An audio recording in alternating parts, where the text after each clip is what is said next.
Assalamualaikum warahmatullahi wabarakatuh. Alhamdulillah wa syukurillah, wassalatu wassalamu ala rasulillah wa ala alihi wa sahbihi wa mawalah. La hawla wa la quwwata illa billah. Amma ba'du. Hadratil muhtaramin jamaah salat maghrib Masjid Kepawon Pusat rahimakumullah. Mari kita syukuri pertemuan ini lantaran kita masih diberi banyak nikmat oleh Allah, nikmat yang berupa sehat, yang berupa kesempatan, yang berupa iman dan Islam. Mudah-mudahan pertemuan ini menyebabkan kita selalu ditambah nikmat-nikmat dan karunia-Nya, dan nikmat itu mudah-mudahan menjadi sarana untuk takwa kepada Allah Subhanahu wa ta'ala. Salawat dan salam mudah-mudahan senantiasa tercurahkan pada Rasulullah Sallallahu Alaihi Wasallam, Nabi kita, Rasul kita, qudwah kita, uswatun hasanah kita. Mudah-mudahan kita yang hidup lebih-lebih di zaman yang sekarang ini, banyak orang yang mencari model-model, mencari contoh-contoh orang, kadang-kadang bintang film dan sebagainya.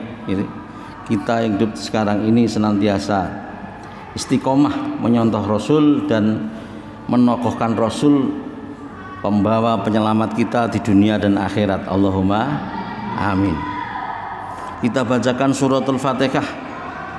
Orang-orang dan siapa saja yang menyebabkan kita bisa hadir ini dan yang menyebabkan berlangsungnya kegiatan ini. Lahumul Fatihah. A'udzu billahi minasyaitonir rajim. Bismillahirrahmanirrahim. Alhamdulillahi rabbil alamin. Arrahmanir rahim. Maliki yaumiddin. Iyyaka na'budu wa iyyaka nasta'in. Ihdinas siratal mustaqim. Siratal ladzina an'amta 'alaihim ghairil maghdubi 'alaihim waladdallin. Amin. Kemarin di awal dari bab pertama ini musannif mencantumkan firman Allah, syahidallahu annahu la ilaha illahu wal malaikatu wa ulul ilmi qa'iman bil qist. Yang maksudnya adalah yang mengikrarkan, yang menyatakan tiada Tuhan melainkan Allah. Yang pertama itu Allah sendiri. Yang kedua, yang bisa menyatakan tiada Tuhan melainkan Allah, yang bisa mengatakan la ilaha illallah, itu adalah al-malaikah, para malaikat. Yang nomor tiga adalah bukan orang kaya, bukan orang pangkat, bukan pejabat, bukan ningrat, bukan, tetapi ulul ilm. Ulul ilm, orang yang punya ilmu. Itulah keutamaan ilmu. Kalau nempel pada orang, maka orang itu bisa mengatakan la ilaha illallah. Kalau orang belum bisa la ilaha illallah, sulit untuk itu, maka sangat mungkin dia belum kemasukan ilmu. Lebih-lebih ilmu tauhid. Syukur kita syukur kita dengan mudahnya afdhalul dzikri fa'lam annahu la ilaha illallah. Utamanya ilmu itu mengantarkan siapa yang punya bisa menyaksikan bahwa di dunia ini tiada Tuhan melainkan Allah. Itu khulasah yang kemarin, natijah lah kesimpulan yang kemarin. Sekarang saya teruskan. Bismillahirrahmanirrahim. Wa qala sallallahu alaihi wasallam fadlul alimi 'alal 'abid. Fadlul alimi, keutamaan al-alim itu dari ilmu, alima ya'lamu ilman, isim fa'ilnya alimun. Keutamaan orang yang punya ilmu dibandingkan alal abidi. Abid itu abada ya'budu ibadatan fahuwa abid. Abid adalah orang yang nyembah. Keutamaan orang yang punya ilmu dengan penyembah Allah tentu. Itu ternyata kata Rasul kafadril qamari lailatal badri ala sairil kawakib. Bandingannya orang yang berilmu tadi, yang akhirnya bisa la ilaha illallah, itu dibandingkan orang yang tidak berilmu tapi abid, ibadahnya mantep tapi tidak, ilmunya tidak mantep gitu. Bahkan beribadahnya itu tidak didasari dengan ilmu. Keutamaannya itu kayak apa? Keutamaannya kafadril qamari lailatal badri, seperti bulan purnama di saat purnama gitu ya. Seperti bulan yang di saat purnama, sinarnya begitu dikagumi oleh banyak orang, senang sekali. Tapi sekarang karena kita sudah zaman kayak begini, rembulan itu tak terasa indahnya. Tapi tahun 70-an, karena kita umur lahir 60-an, tahun 70-an, kalau tanggal 14, 15 begitu senangnya di depan halaman rumah itu bermain. Bisa mengantarkan kita ke musola dengan sinar rembulan itu. Sinarnya artinya sangat bermanfaat dan begitu cerahnya. Lah kalau abid kayak apa? Ala sairil kawakib, mengalahkan ke seluruh bintang-bintang yang ada. Walaupun bintang bermiliar-miliar, itu terangnya, hebatnya sinar tidak bisa mengalahkan bulan saat purnama. Itulah keutamaan orang yang berilmu dibandingkan orang yang ibadah, ahli ibadah, abid. Tentu orang yang berilmu juga beribadah tentu. Wa qala sallallahu alaihi wasallam,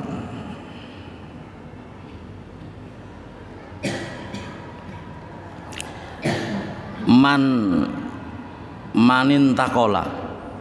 Jadi intakola ada man dibaca terus, hamzahnya itu hamzah wasol. Hamzah wasol itu kalau di depannya ada kalimat maka hamzahnya hilang. Kalau hamzah kotok tidak bisa. Itu bedanya, itu namanya bedanya hamzah wasol dan hamzah kotok. Satu di antaranya hamzah kotok itu ada di wazan infa'ala. Intakola, man intakola, barang siapa saja intakola yang berpindah dari Denpasar menuju Lombok, intakola namanya. Dari rumah ke masjid sini namanya intakola. Dari mana lagi? Dari sini ke Jawa, dari sini ke Mesir, dari sini ke mana-mana, entahlah. Pokoknya pindah tempat, jauh maupun pendek. Kalau jauh berarti ya jauh, banyak panjang saatnya. Kalau pendek saatnya pendek juga. Liyata'allama, karena dia ingin belajar ilman, suatu ilmu. Kalau ta'allama itu belajar.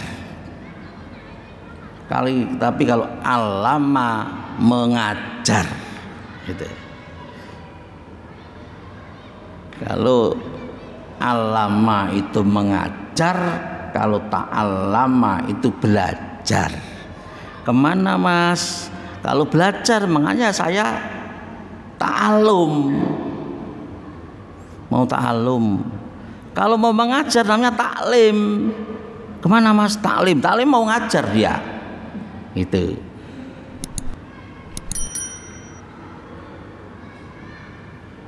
Jadi kalau taklim itu untuk ustadznya, ta'allum untuk santrinya. Ta'allama ya ta'allamu ta'alluman fahuwa muta'allim. Muta'allim itu santri yang belajar. Kalau alama itu mengajar, allama yu'allimu ta'liman fahuwa mu'allim. Mu'allim. Oh, mau taklim saya, berarti mau mengajar saya. Mau jadi guru saya. Oh.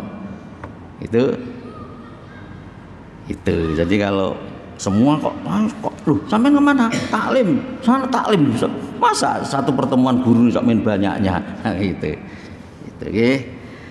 Liyata'allama, supaya karena si dia yang pindah tadi tujuannya untuk belajar ilmu, sebuah ilmu, ghufiro, maka diampunilahu buat man qabla ayah tua, sebelum dia melangkah kakinya.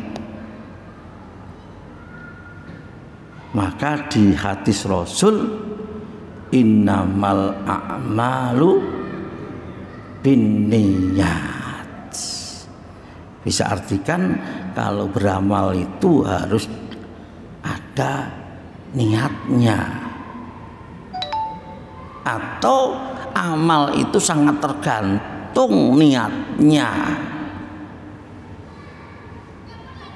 Maksudnya gimana? Maksudnya ke masjid itu ingin nukar sandal apa ingin jamaah gitu. Niat itu namanya. Maka hadis ini itu disampaikan ketika para sahabat mau hijrah. Itu. Kalau hijrahnya karena Allah, ya dapat ganjaran dari Allah. Tapi kalau niatnya itu limro'atin, karena perempuan yang ingin dinikahi, ya dapat itu. Maka hijratuhu lillahi wa rasulihi fa hijratuhu Allahi wa rasulih gitu. Jadi paling tidak ada pengertian ya, kalau mau melakukan sesuatu ya haruslah niat, ada motivasi yang kuat.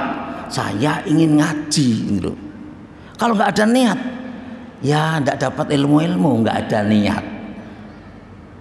Ibarat kita di pantai, zaman dulu ikan banyak, nggak ada niat nangkep ikannya, nggak dapat ikan, walaupun sampai sikil, sampai kaki itu disenggol-senggol ikan. Zaman dulu. Yang sekarang umur 70 itu mengalami ikan tuh dibantu cedok itu udah dapat zaman dulu gitu. Tapi nggak ada motivasi, nggak ada niat, ya nggak akan dapat. Oh gitu. Begitu juga kalau kita thalabul ilmi, ya niat, aku mau niat dah.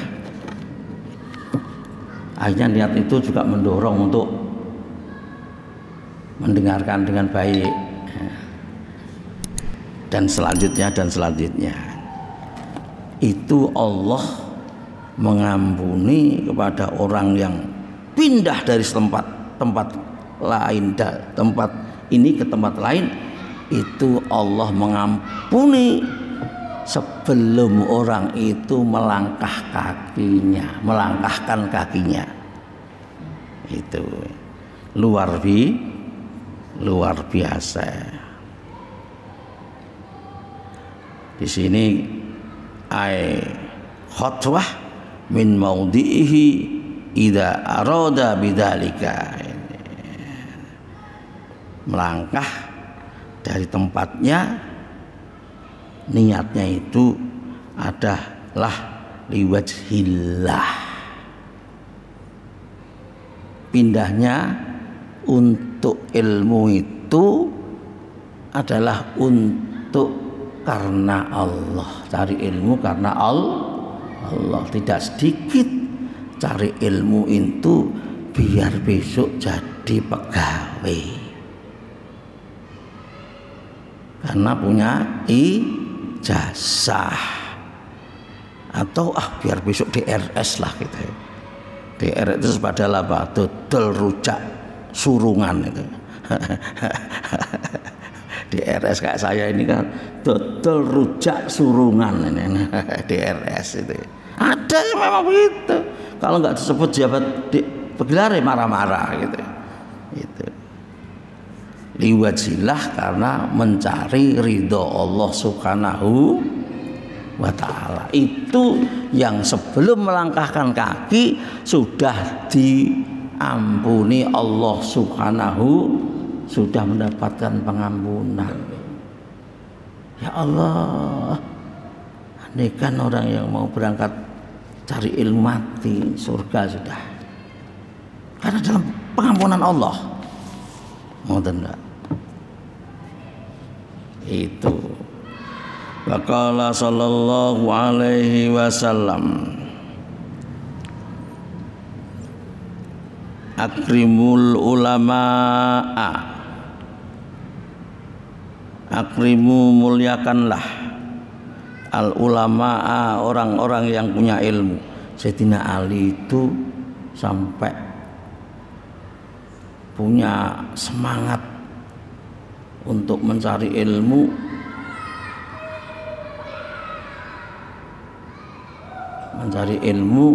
sehingga kalau ada orang yang bisa memberi ilmu kepada dia, maka dia siap sebagai hambanya.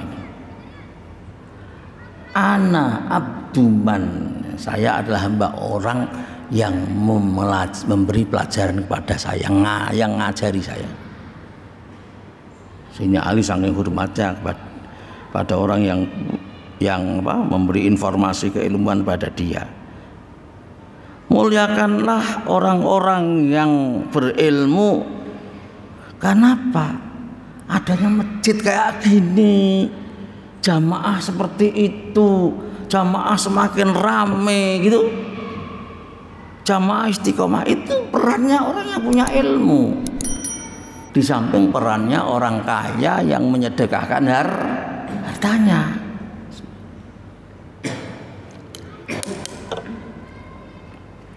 Itu tanpa ada orang berilmu, tidak mungkin ada jamaah yang seperti ini, tidak mungkin. Perannya orang yang punya ilmu bersamaan dengan orang yang kaya yang mau sedekah jariyah. Ngoten. Fa innahum, maka sesungguhnya mereka, akrimu itu dari akrima, akrimu, muliakanlah kamu seorang, dua akrima, kamu dua berorang memuliakan, akrimu, muliakanlah, kamu semua memuliakanlah itu. Fa innahum, maka sungguhnya mereka, indallahi, di sisi Allah, kurama'u, adalah orang-orang yang mulia. Kurama'u itu orang-orang mulia. Karimun, karimani, karimun atas di bawahnya kurama, orang-orang yang mulia. Makrumuna, yang dimuliakan. Ngaten. Lupa kok orang-orang mulia yang dimuliakan. Ada orang-orang mulia tapi tidak dimuliakan. Tidak serta-merta orang mulia itu lalu dimuliakan, tidak serta-merta.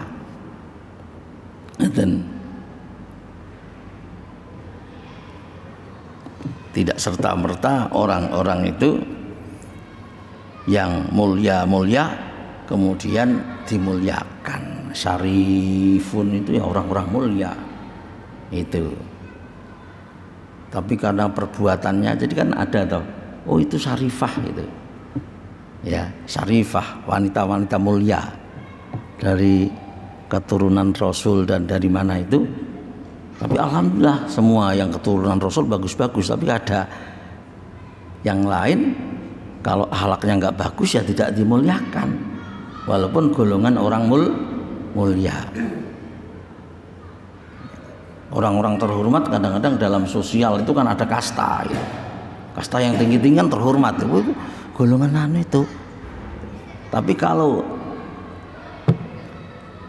itunya akhlak dan itunya enggak bagus, enggak dimuliakan. Tapi kalau yang namanya ulama ini di sisi Allah itu orang yang mulia dan dimuliakan. Di sisi manusia belum tentu. Karena apa? Bisa jadi manusianya itu sendiri yang ada di lingkungannya itu tidak senang dengan ulama, itu bisa saja terjadi. Bisa saja terjadi. Mudah-mudahan kita senang sama ulama, karena ulama itu adalah warasatul anbiya, mewarisi ilmu. Walaupun kita itu sungguhnya sedikit-sedikit ulama cuma hafal qul huwallahu ahad, itu ulama kecil gitu, karena ikut menyelamatkan risalahnya Rasul yang 30 juz itu. Yang ulama beneran jelas lah, yang banyak menguasai ilmunya Rasul, warisan Rasul yang masih jelas nyata itu Al-Qur'an. Oh gitu. Yang kita mudah-mudahan termasuk ulama yang kuat sih, tidak apa-apa lah, hafal ngamalkan Al-Fatihah dengan benar. Itu kamu sudah top itu. Mengamalkan Alfiyah, mengamalkan Al-Fatihah, ketika bisa mengamalkan Alhamdulillahirabbil alamin, sudah top itu. Mengatakan bahwa Allah itu adalah pengatur alam. Jadi mengatur nasib saya, mengatur nasib banyak orang. Sekarang ada corona, kalau memang Allah ngatur saya kena dah kaya. Tapi kalau Allah ngatur bahwa corona tidak akan kena pada saya, selamatlah saya. Faham dengan Rabbil Alamin itu, dan itulah akidah yang top. Sehingga panjenengan itu ketika mengamalkan pewaris Nabi yang cuma Al-Fatihah itu bisa hidup tenang. Karena dalam ayat yang lain Allah mengatakan ma asaba min musibatin, tidak ada musibah yang mengenai illa biidznillah, kecuali atas izin Allah. Allah adalah Rabb yang ngatur alam ini. Kita bagian dari alam. Oh gitu. Kita bisa sampai di situ. Oh, nyaman kita menghadapi kondisi itu. Bismillahirrahmanirrahim.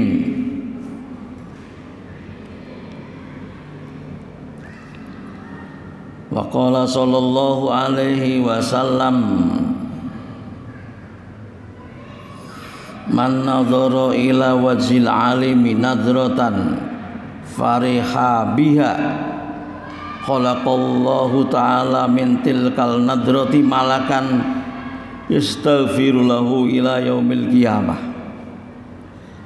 Ini kata Rasul,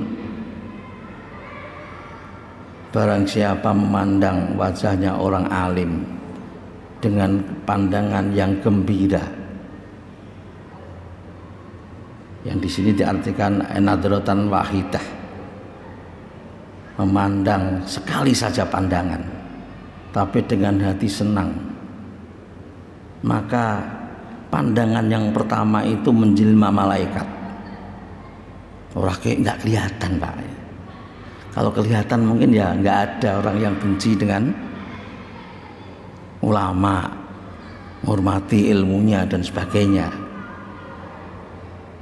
Pandangan sekali pandang itu Allah menciptakan satu malaikat yang tugasnya adalah yastaghfirulahu ila yaumil qiyamah.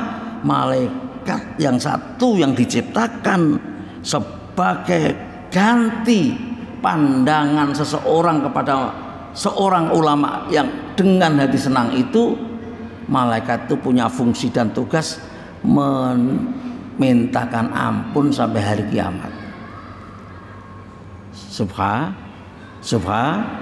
Subhanallah. Sekali lagi, jenengan sakit sholat itu dari siapa? Ngoten. Bapak bisa sholat, bisa tumakninah seperti sekarang, itu perannya siapa? Guru SD Pak? Ya, iya dia, bagian. Itu enggak ulama besar barangkali, ulama, tapi ulama alim kecil lah gitu. Itu. Yang ngajari abata. Iya termasuk. Walaupun tidak sekelas kiai-kiai yang besar-besar itu, tidak sekelas imam-imam mujtahid itu tentu. Jadi sekali memandang dengan rasa gembira, pandangan itu dijilmakan sesosok malaikat yang tugasnya memintakan ampun kepada kita sampai hari kiamat, ila yaumil qiyamah. Qala sallallahu alaihi wasallam, man akrama aliman faqad akramani wa man akramani faqad akramallahu fama'wahul jannah. Biar selesai bab 1 ini tidak saya jelaskan masalah kajian nahwiyahnya, karena ada yang menyampaikan senang Pak, sedikit-sedikit ada nahwunya gitu. Ini nggak bisa dibaca begini, ini ada yang senang gitu, maka saya memberikan itu sedikit. Barang siapa memuliakan ulama, maka seperti dia itu memuliakan saya Rasulullah, saya Nabi. Dan barang siapa memuliakan saya, maka Allah memuliakan dia. Fama'wahul jannah, maka balasannya adalah surga. Waqala sallallahu alaihi wasallam, naumul alimi afdhalu min ibadatil jahil. Tidurnya orang alim itu lebih utama daripada ibadah orang-orang yang bodoh.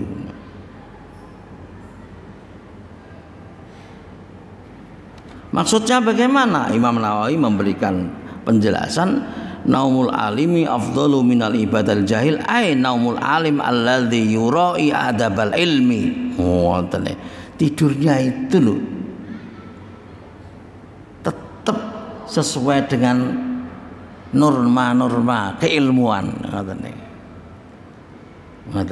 Tidurnya yura'i adabal ilmi. Ya Allah, etika ilmunya tidur itu masih dilakukan. Jadi tidurnya itu sesuai dengan ilmu. Kan nonton gitu cara tidur gitu gitu.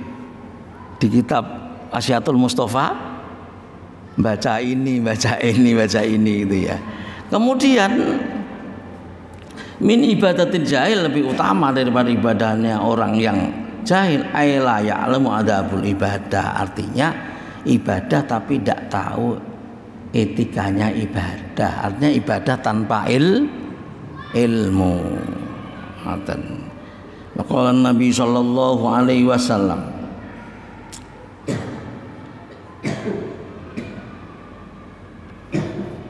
man ta'allama baba minal ilmi ya'malu bihi aw lam ya'mal bihi kana afdalu min ayusalliya al-faraqatin tatawuan. Begitu. Barang siapa yang mempelajari satu bab saja dari ilmu yang ia amalkan atau belum ia amalkan,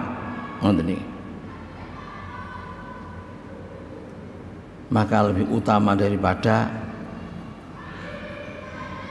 sholat 1000 rakaat sholat sunnah.